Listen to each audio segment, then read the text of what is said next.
Baseball has been one of the greatest loves of my life. I have always loved baseball. It's been my favorite sport, like time and time again.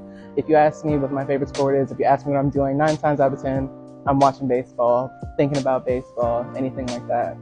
So the reason why I'm in this field is because I knew right off the bat that I was not going to be a professional athlete. Like, of course, I loved playing softball. I played baseball for a little bit too, but I coached. I really, really loved coaching.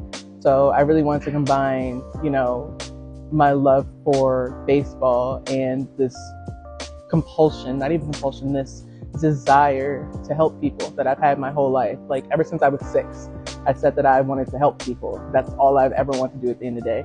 Sure, it's changed in different ways. I wanted to be a pediatrician, and then I wanted to be a general surgeon, but I feel like the mental health field needs a lot more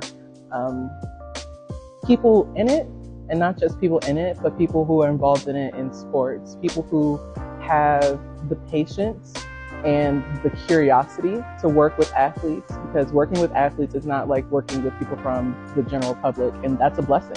That's such a thing, to talk to somebody about their passion and how it's gotten them to the point where they've gotten, but also discussing how sometimes passion can falter.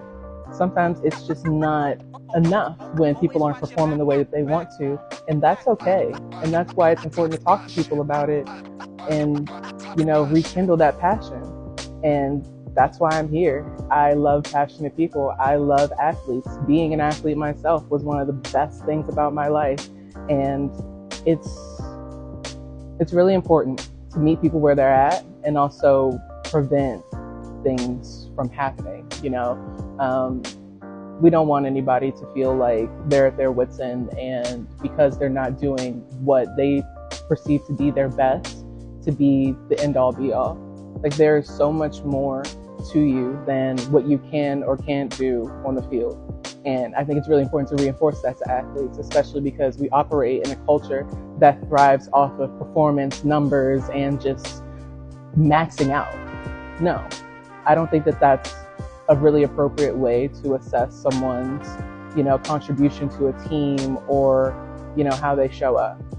So I think it's important to look at the whole person. You are not just who you are on the field. You are a multifaceted person, and that's a beautiful thing.